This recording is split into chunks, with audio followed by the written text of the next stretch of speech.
This is your home, your market, your move, and this is the Cerretani Team's podcast on real estate.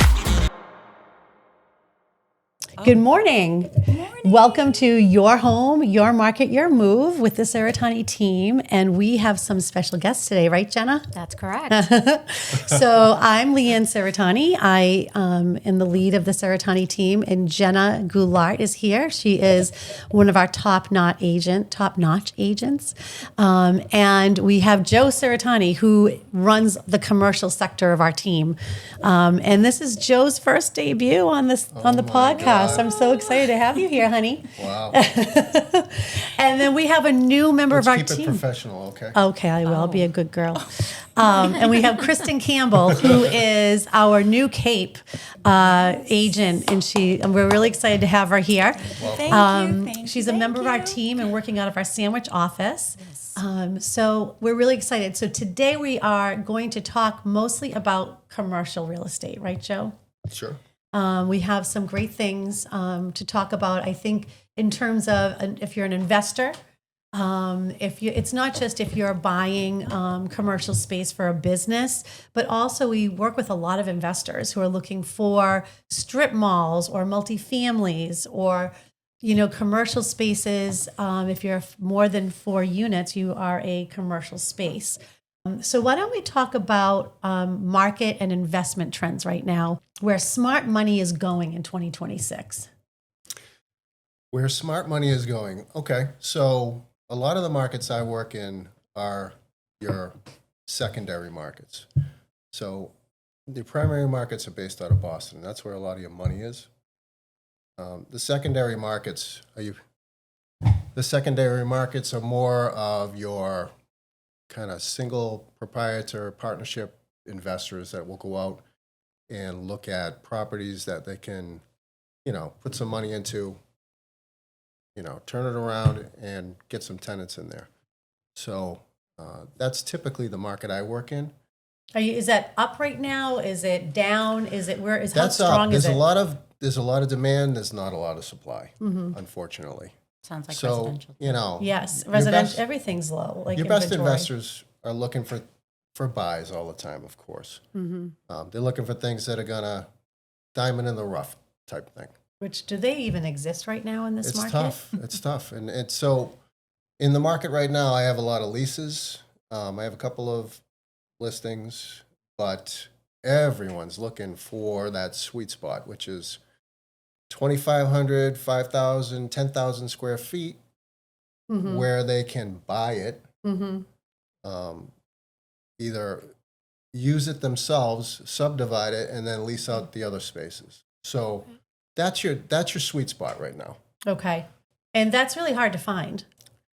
And It is hard to find. so do you recommend to buyers that are looking for these types of spaces to maybe look for something a little larger and then subdivide it? I mean, you have to think outside of the box, because if you keep waiting and waiting, years tick by and you're not gaining any equity, you're not making any money. Your money might be sitting in a money market fund, but you're not making as much money as you could in purchasing real estate. So do you recommend to your buyers who are looking for this type of commercial space to maybe look for something a little bigger? I do, but a lot of the times that's a money barrier. So when you get bigger than 10,000 square feet, Okay. you're looking at a bigger sale. And so you got to bring more money to the table. So that's the sweet spot, because you're It's looking at, manageable. Yeah. depending on the location, the access, what it Okay. is, you're looking at a $5 million or less investment. So once you get up above $5 million, there's a lot fewer buyers out there Okay. that are able to swing that. So with your sellers, because I know you've had a few really large commercial spaces that were listed, and they sat for a while. And so the owners of those properties, were you able to get them to maybe reduce that footprint or divide it and maybe sell it or lease it to multiple purchasers or tenants? So then you're moving in the market. And then as people grow their business, then they might be able to buy something larger if they need that. That was a topic of discussion. Unfortunately, in those two scenarios that that you're thinking Yeah, of. right. They're in industrial zones, and they had some other barriers. So in an industrial zone, you're looking at minimum 12 to 15 foot ceiling height. Mm. And in those two spaces, unfortunately, we had 9.5, 10 feet. So when you're looking at industrial, you're looking at storage or a flex space. And a flex space, when I say a flex space, I mean office in the front, warehouse in the back, distribution, light manufacturing, things like that. When the ceiling heights are lower than 12 feet, you're restricted. And, they're used to racking to go up that high. You actually least raise that a high. really good point when you mentioned zoning. So could you give us a little bit of a rundown on the types of zoning that you see in the commercial space? Because you have industrial, and then you have, I don't even know, like what So are the you have, different all right, zones? so there's typically, when you're looking at a town or a city, there's various zones. So you get your residential zones, you got your business zones, Business, right? you have your industrial zones. So business zones can vary based on use. So let's take a town like Mansfield, for instance. We have two business zones downtown. One's more dense than the other, and it's focused on downtown business. Mm-hmm. So you have no setbacks off the street. It's right up on the street, and you got street parking, things like that, mixed use. So you got a nice, you got a lot of housing, but it's all usually on the second and higher Multi-use floors. buildings. So you have like retail or a restaurant on the bottom and Yeah. apartments for rent up top. That's Sure. a multi-use. And then when you talk about setbacks is defined by how many feet from the road you need to be. Right. Right. So right off the road. So, and then your setbacks on your sides are usually pretty tight as well, because you want a more dense development in your downtown. When you're areas. downtown, right. Now, as you get out, and then you'll have like Mansfield Crossing, where you have, big box store like a Kohl's and a LL Bean and a Best Buy kind of anchoring that, and then you get all the little side retail and spaces in there, restaurants. That's that's a whole different. You got tons right. of parking, Right. and you're looking at higher lease rates, Right, in absolutely. a spot like that. Yeah. But you also got higher visibility. You get a lot of traffic counts.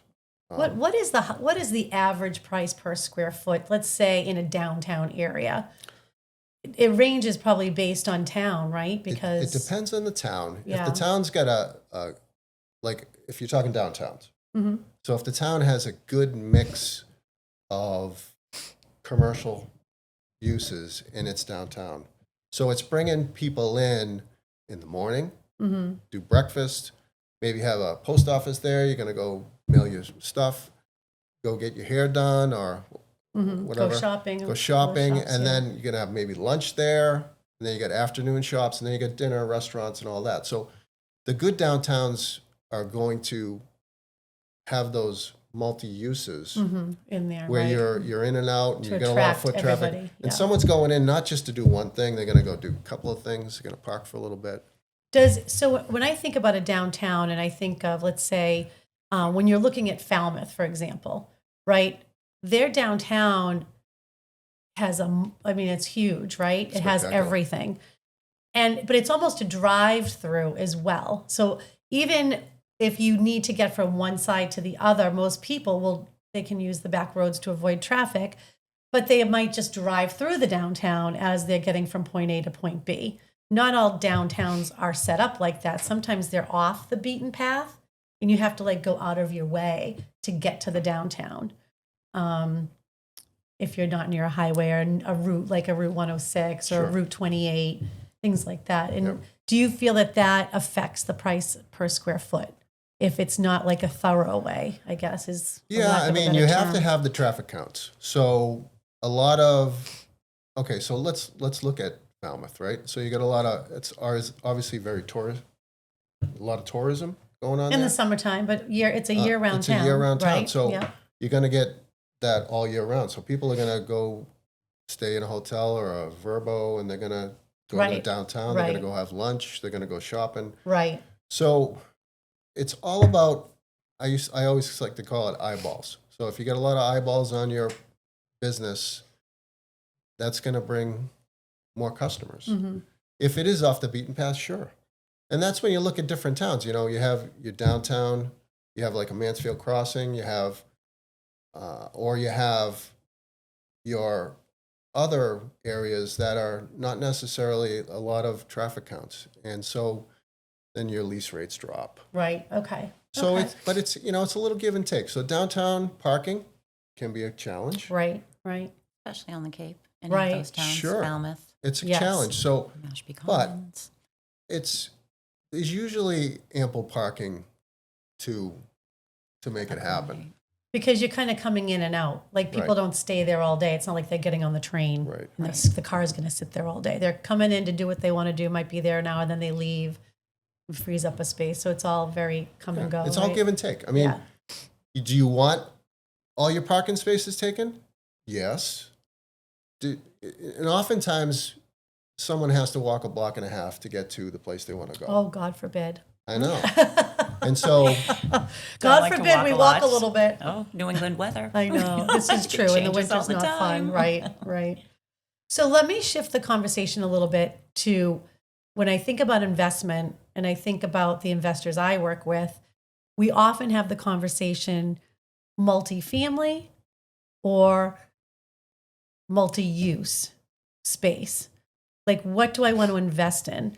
And I feel like lately, I think my opinion, and for what it's worth, because I'm not a commercial realtor, so I want you to speak to this.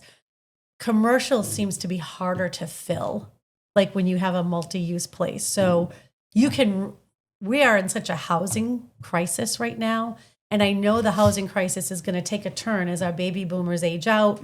We're going to have a lot more houses in the next few years that will kind of free up that, and hopefully long-term planning, they take that into consideration. But do you find that to be That's a really good question about commercial space ever since COVID and people not wanting to go back to offices. And Yeah. it's definitely it's a thing. It's a thing. I feel like they need to recreate themselves, the owners of those properties in that space, to make it happen. Sure. Because it's either that or it's just going to sit stagnant.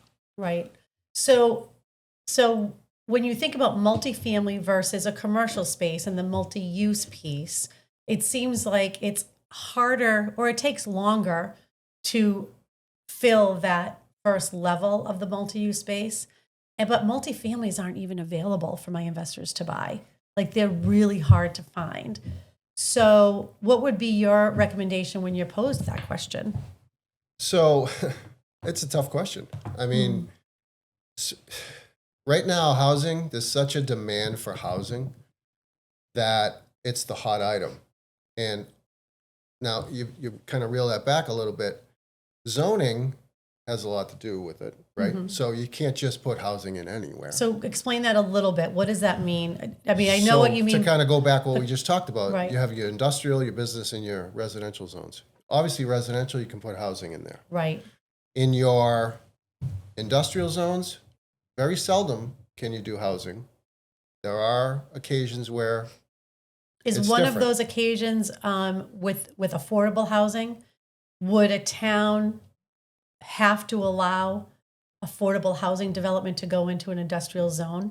They don't have to allow it. They don't. Okay. Sometimes they have what's called an overlay zone that will be like, okay, so for instance, the town I'm working in now, they have an industrial zone adjacent to their train station. Mm-hmm. And recently have put in with the MBTA communities guidelines that just was a couple of years ago was Yeah, that was a approved through big- the state right, of Massachusetts. Right.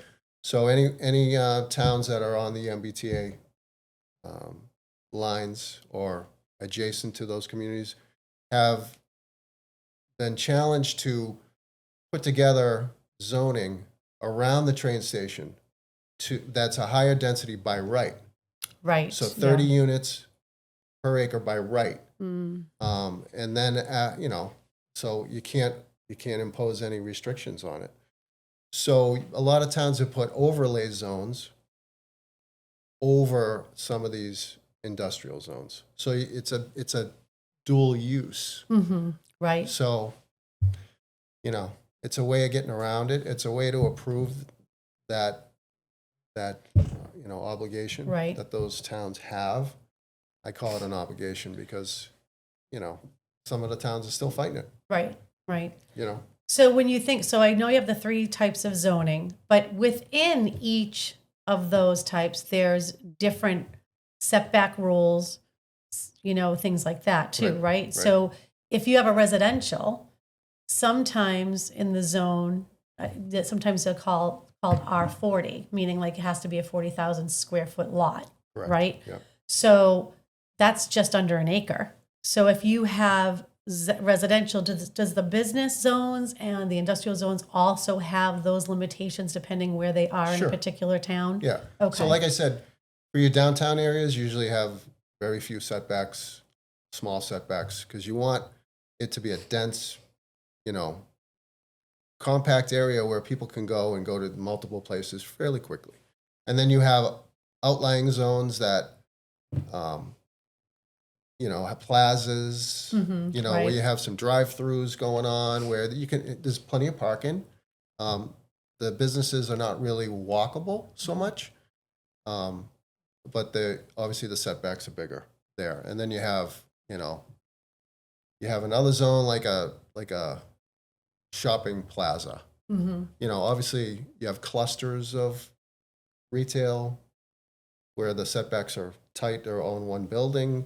But, those are the things. And then industrial, you have your bigger setbacks, more open space, more parking. Okay. That makes sense. So, it's funny. Every town's a little different. Right. So I consider myself kind of a zoning geek. Yeah. I'm on a planning board. So I dig deep into it. I understand zoning really well. But every town is different. Right. And all of the different the nuances, language is different. Like this town will call it an R1, an R3. This town will call it an R40, right, an R10. It depends. I like that, the R40, R10, to kind of, because it gives you information in the name, does. right? So It I does. like that. So, but I've come across ones where they call it that, and it's not that. Well, then I don't like that. So you have to. That's not very helpful. You'd think they. Do they do it just to make you crazy? Everyone has their own philosophy. So, Right, you right. gotta go into the town, Right, into the bylaws and figure it out. right. And Absolutely. and that's the other thing. A lot of towns use different technology. Yes. So they have this system. There's a here lot and of that different system there. components to each town, and if you're not familiar with those towns, it's got to do a lot of homework when you start working in those Absolutely. towns. I actually have a developer I'm working with, and in a town that I'm not familiar with, and I know I've come to you for some help because it's a big learning curve, because you need to take the time and learn what's going on there in that town and go down to that town hall and talk with them, and most of the time I find town hall personnel very friendly and very helpful. Like very helpful. I very rarely do I come along a person. Maybe we all have bad days, but they're usually very helpful. So getting back to the question I had about multifamily versus a multi-use building for an investor, it sounds like there isn't an easy answer because there's very little available in both realms. It's a tough one. I mean, you got to do your homework. It's almost like finding a unicorn here and there. Yeah, I think you're right. It's not that hard, Yeah. but people are looking, and People you're not wanna the buy only real one. estate. You're not the only one out there Right. looking for it. You have active agents looking for their buyers, Right, as we are. right, right. So you got to kind of be on the And it's on the still a ball. seller's market, so they're getting top dollar if they're pricing it correctly, which that's a whole different conversation. But so one thing I wanted to ask you, and as we move through this conversation, retail, with all of the online stuff, we have Amazon, we have all these other retail. I mean, we get a package a day here. With the family of 4 we have. So everyone's ordering their stuff and they don't have time to shop. But I don't think retail is dead. I think it's taking on a new on a new picture, like a new evolving way. So do you find that big box stores are still successful? I mean, I feel like every time I drive in a new town, I feel like, oh, that business isn't there anymore, or they've moved to a smaller location, or what do you see on that front? So Amazon obviously took, changed the whole climate. Right. I mean, it's just different.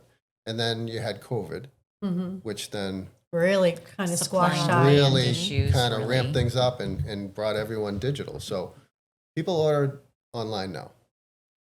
Now, having said that, you still have your retail in your, I want to call them big plazas, where you have a couple of anchor tenants, Right. maybe a grocery store Yeah. or a Walmart or something like that. So those are your most successful ones, where you're going to have the traffic going in there, and then you're going to get all those, I don't want to call them impulse buys, but they'll Oh, also they are. buy those. Absolutely. That's why they went like Legacy Place and Mashpee Commons. Like they had, like you go there and you're there for like to get your Starbucks coffee, right? Right. Because everyone's addicted to Starbucks. then you But have then your you see like, Puritans or right. Lemon or wherever Right. it may be. Yeah. And then you get Yeah. your tourist areas too. So that's a different element as well. So Yeah. your touristy areas that are going to draw the foot traffic, and they're going to drive obviously impulse buys. So you're on your vacation, you're going to buy things. Well, I was at Hingham Derby Street this week, and they used to have a store there that was just for bathing suits, right? And we're going to be going on a vacation, so I'm like, I'll just pop in. They're gone. Yeah. Like that store's gone now. It's tough. There were like 5 new stores there that I haven't even heard of before. Aritzia. And it was like, I was like, wow, this is really weird. So I just don't know if it's just eliminating the stores that just didn't do well, and it's just interesting how you see that if they're just not getting enough traffic. It's just like everything else. I mean, if you're not on your game, it's going to be hard. Yeah. So You need you to know, do your obs- demand studies too, I think, right? Well, I feel like retail space is honestly, they have to evolve and change. Like take the Native Collection, for example. Yeah. It's not so much about the store shopping, it's about an experience. Correct. So they have Yes. the level 99, they have bowling, they have karaoke. It's going, not like say take your kids or for the day, or like girls' night out. So it's not even about the shopping, because I feel like these big spaces, even South Shore Plaza and Braintree, they weren't getting the traffic since COVID. I mean, look at Braintree, look at Nordstrom's. Oh my gosh, everyone's- amazing case study on Nordstrom's. Their customer service is impeccable. Right. And they pivoted. They just closed. There is not a Nordstrom's to be found near us, because they went to an online presence, because honestly, they don't need to pay the money to be an anchor store in those spaces. They'll just do an online presence, and they'll more than supplement their business. So I feel like malls they're like a dying breed. They are a dying breed. They need to recreate themselves. So. Although I have to say, living in New England, like the Rentham outlets is it can be a great place. Right. But when it's cold out and it's windy, like those Yeah. tunnels are Dedham, like, Legacy Place, same yeah, like thing. it's like too cold. Right. I don't want to you go shopping Love our there. New England. the models that are most successful now are like Legacy Place, Yeah. Dedham, Yes. and you got Market Square up in Linfield, Yes. Right. Derby Square, Yes. Derby Street. Street, yeah, Street. in Hingham. Those are the most. Those are the Successful models malls. right now that seem to be the most the successful. Mashpee Commons, they do really well. and they have Yeah. to. They have to carry the anchor stores. The anchor stores drive Right. A lot of the that whole business. development. Yes. I was just reading the other day that Natick, I think, Neiman Marcus went out of Yeah, there. they're gone. And so the leases on all the stores surrounding Neiman Marcus were good leases. When Neiman Marcus went out of there, and they're All the talking other about business bringing in drive Burlington down. Coat Right. Factory or something It's like like a that. trickle down. Oh, So it's yeah. like Trickle down. it's like they're all saying they all want to renegotiate their leases now because wait a minute, we're not getting the Neiman Marcus customers Right. in They're any not Right. as anymore. high We, end. we don't want to pay the same rent we were paying. Right. So it's a very you have Changing to times. you have to really So be are on it. we, do you feel like we're in an industrial space boom because of all the warehouse need, like with the Amazons and and just the logistical effects of needing all the trucks for delivery and all of that, do you feel like we're like in a new industrial boom for warehouses? I want to say yes. However, there's a lot of these big warehouses and distribution centers that have gone in recently that are sitting vacant. And those right now, the biggest vacancy rates in Massachusetts. Wow. So you get about Are they too small for an Amazon? Is that why? Or they're too old? Or it's just, it was too much too fast. And so Amazon came into the market and they gobbled up all these leases. They and buy land too, don't they? They buy land. Well, they just do yeah, real estate. I've seen that a couple of times, but mostly leases. And they've gone in and they have these long-term leases. And then they said, well, wait a minute, now our footprint's too big. And so they pulled back. And now they still have all these leases there. And you see these vacant buildings, but they're not actually vacant. There's still a 5 to 10 year lease on that property. So a lot of landlords are saying, all right, well, I'm in no rush to fill this space because I have 7 more years on this lease. right, Wow. right. And I don't have to. And so people are thinking, oh, there's a lot of vacancies. There are, but there aren't as many as people think. You'd think. Do you think there's particular areas, towns or areas that are really great commercial investment locations? Sure. Like everything else. If you have a town with good access, if you good access to the main highways, if you good access to the main cities like Boston, Providence, if you're have good amenities in that town, if you have a town that's run well, Yeah. you have easy to good work with. schools, you Right. got even for commercial, that affects commercial. So people want to be where the people are in commercial, and And easy access to the highways. easy access. So Route 24, Route 3, Route 95, Route 495, like the corners and Route intersections, 128, Route 128. Like you want to be at like an intersection so you have 2 major routes to access, right? You don't Yeah. want just be on one, Sure. right? Because it takes too long. Trains. If you got That infrastructure of the infrastructure is train. important. I mean, that's driving a lot of it.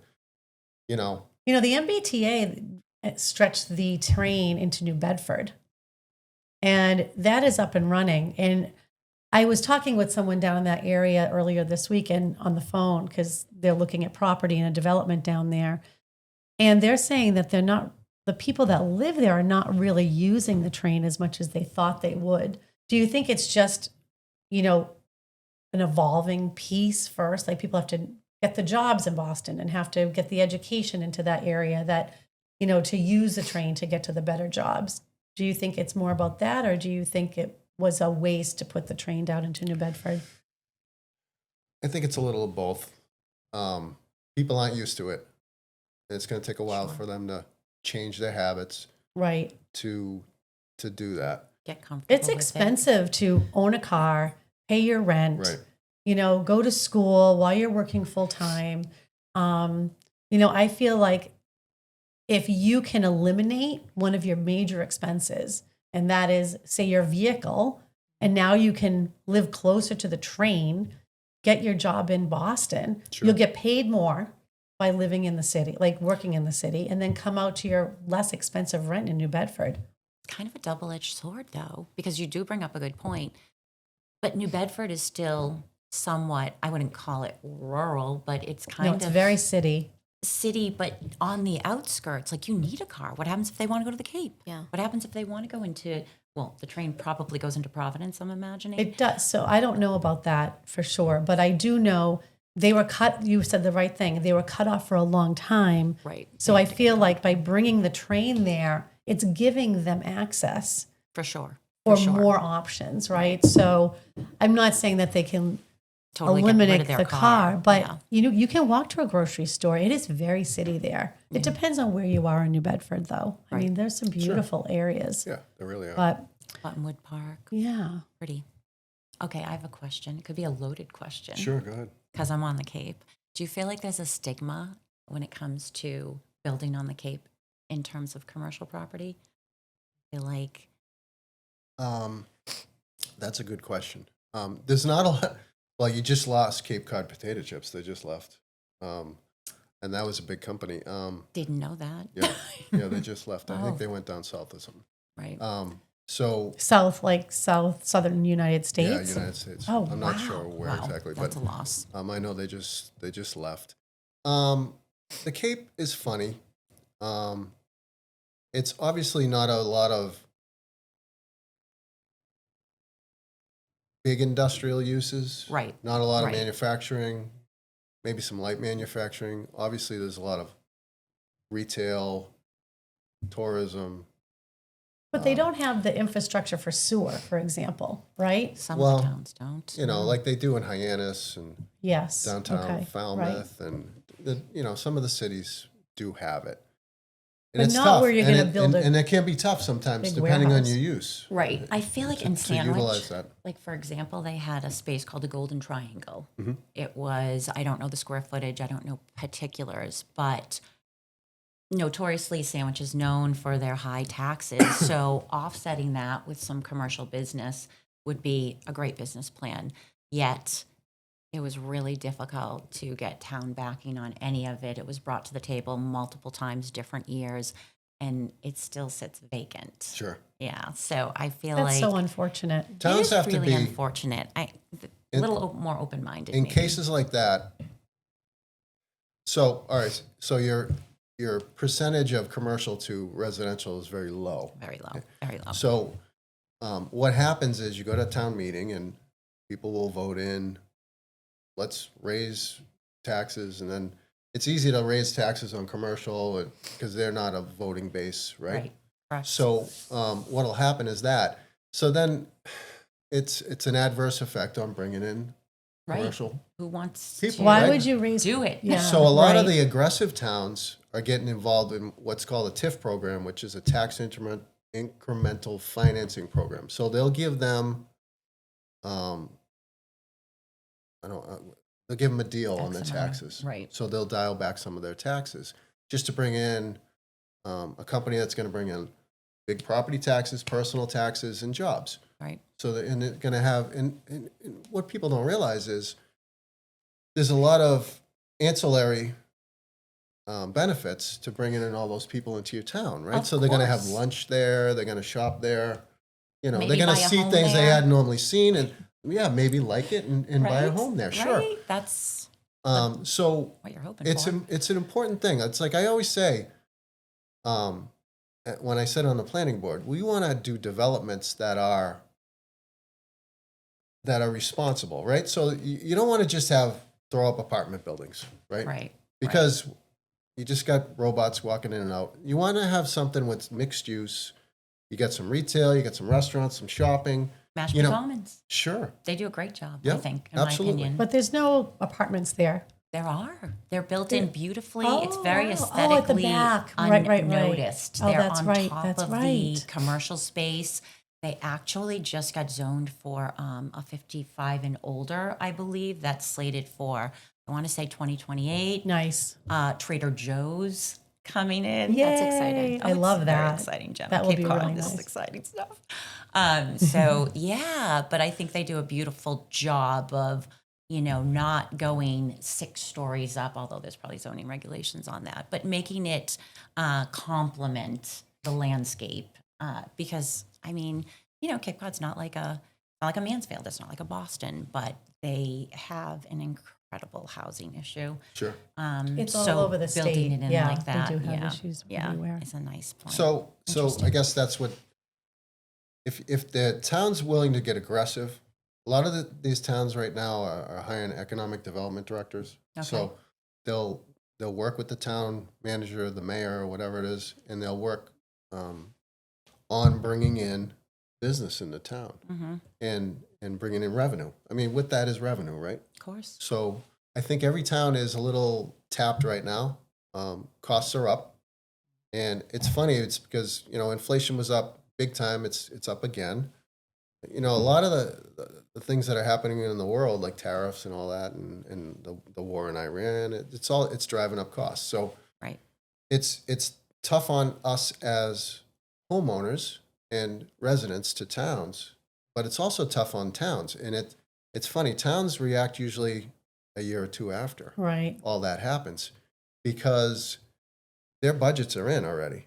They're Right. approved and they're already going, and they already have things going. So it's usually delayed a year or two. That's why you're seeing all these requests for overrides right now in all the towns, because they're dealing with the higher Costs prices and everything. they Right. have to budget ahead of time.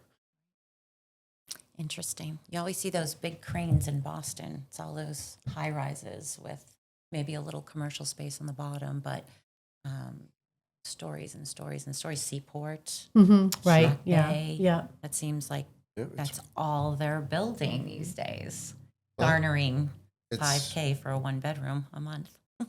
I know, it's crazy. It's crazy. So do you find the offices in Boston to kind of are they converting into different space because of all the office buildings or do you So feel like what's they're happening coming is- back there?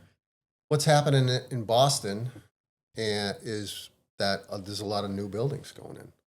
And so all these new buildings down at the Seaport, all the people in Post Office Square are saying, oh, look at that nice new building. I'm going to go move my office to there. And so Post Office Square is got a lot of vacancies right now. And so what's happening is they're trying to figure out how they can convert it to A new building? no, Reinvent it into a new space. no into housing Oh, yes. rather than office Okay. space. So Oh, interesting. that's Okay. some of the things they're looking at right now. I don't know. But do you have the infrastructure there for housing? Like when you It's think a big lift it's to take these yeah. buildings and to add bathrooms into all Right. these units because they don't have the chases, Right. Right. Right. the vertical chases that allow for a conversion of all Right. these high-rise buildings. So Right. it makes it very difficult and very costly. Yeah, that's Two crazy. And things then you when you don't think want. about the internal infrastructure, but you also think about the external. So, when you go down Com Ave where BU is, and it's so many people live down there, they have their grocery stores, they have their post offices, they have their CVSs like on every other corner. So they have all that infrastructure there. Post Office Square doesn't have that. It doesn't have the grocery stores. It doesn't have you have to walk quite a bit to get to that. You do. Sure. Right. So that would all have to be redeveloped as well because you need to take care of, you want to attract the people to live there, right? Yeah, it all goes hand in hand. Right, I mean, absolutely. You need that. Well, this has been awesome. I feel like we could talk. I wasn't expecting this segment to be so exciting talking about commercial.